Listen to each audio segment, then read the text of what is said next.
Hello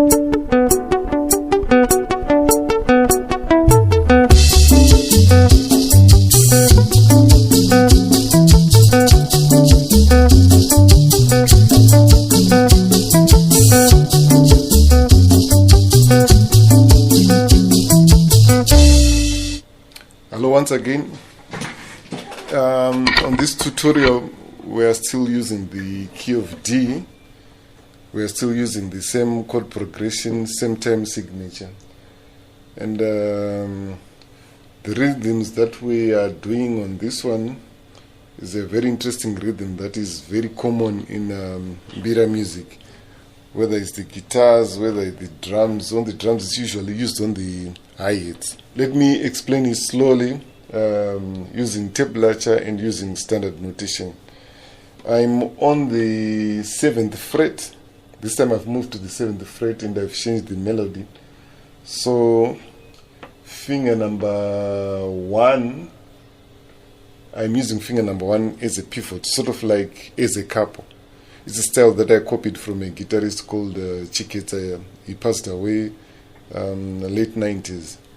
He was one guitarist that I copied a lot from.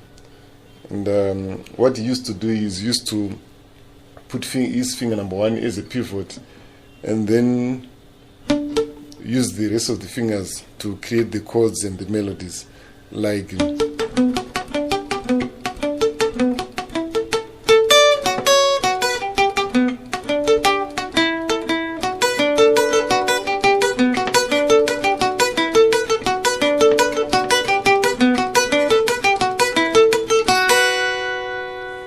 notice that when I played everything that I played, my finger number 1 was still there. But anyway, that's not the main part of the tutorial.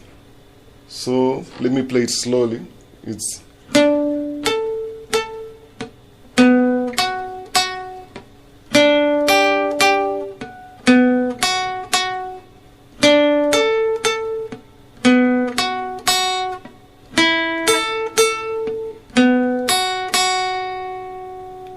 okay, that's all about it.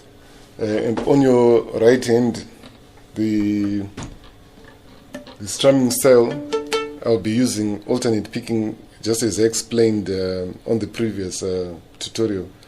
That when you use alternate picking, you are able to move faster and be in time with the tempo, and it's more comfortable than using downstrokes alone or upstrokes alone, like.